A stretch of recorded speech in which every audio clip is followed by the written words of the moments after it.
Hi everybody, it's Dr. Lisa Gasson back again with an installment of looking at child development research. And today we're going to take a look at an impressive study that tries to answer the question, which parenting behaviors are linked with internalizing symptoms in kids? And in order to try and answer that question, we're going to take a look at a very recent analysis by Dr. Marie Yap and Dr. Anthony Jorm from Australia. They synthesized the results of 141 studies. And 50 of those studies were able to be included in a meta-analysis. They provided enough data and the right kinds of data to include in that kind of statistical synthesis of, studies. What I really like about this project, though, is that the authors didn't limit themselves just to those studies. As you can see, they looked at 141 total studies, so they also kept evidence that was relevant but didn't quite fit the parameters of a meta-analysis, and we'll see what they did with that. And as we've mentioned, they were basically assessing which parenting behaviors predicted internalizing symptoms in kids from ages 5 to 11. And they looked at a lot of different parenting behaviors, about 12 or so overall. Some were negative, many of them were negative, like abuse or being inconsistent in one's parenting, but some of them were positive. They looked at parental warmth, they looked at the degree to which parents grant autonomy to their children, at least in our cultural context, that would be considered positive. So they looked at both positive and negative parenting behaviors. Let's see what they found. What they did in this study, given that they didn't just simply do a meta-analysis but had other forms of evidence as well, is they synthesized all the evidence and created 3 different categories for the outcomes.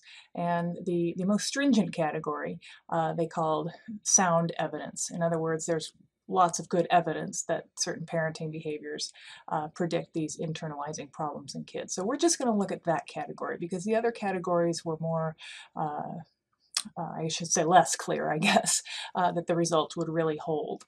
Okay, so there is sound evidence that the following parental characteristics are related to internalizing symptoms in kids. Some of these will not be surprising, right? Like abuse.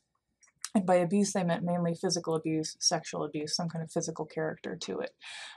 They found, and this is perhaps surprisingly, at least in the meta-analysis portion, that abuse had just kind of a small relationship to internalizing symptoms in kids. In other words, it wasn't an overwhelming correlation, but there was a small significant relationship between abuse and internalizing problems in kids.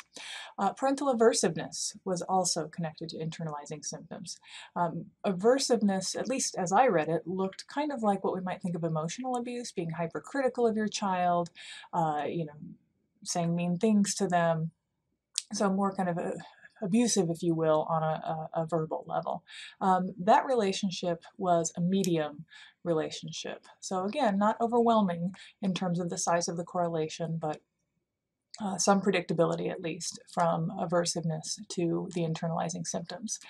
Interparental conflict showed a small to medium relationship with these kind of, depressive, anxious, worrisome, low self-esteem symptoms that kids might have. Again, not an overwhelming correlation, but on the small to medium size, somewhere around 0.2 or so.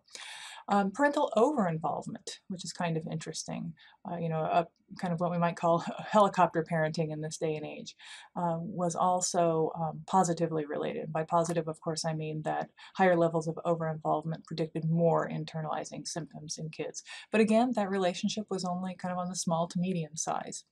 And then finally, one positive parenting characteristic held up as well, fell into this sound evidence category, and that's parental warmth. And of course, this is a negative relationship, meaning that higher levels of warmth predict lower levels of internalizing symptoms in kids. But again, just as with most of these, that relationship was only kind of on the small to medium size. So of the 12 or so parenting characteristics that they looked at, they did find that almost half of them had very kind of sound, predictable relationships with internalizing symptoms, but they weren't overwhelming, okay, at least in this general population of kids that they were looking at. We should also note, of course, that they are only correlations, so we are not necessarily saying that these parenting characteristics cause the internalizing symptoms. But for those of us who work with families, it may be that tweaking these parenting behaviors, even though they didn't necessarily cause the internalizing symptoms, may still help to ameliorate or reduce the internalizing symptoms. All right, so that's our latest installment of Child Development Research, and we'll see you again sometime soon. Bye-bye.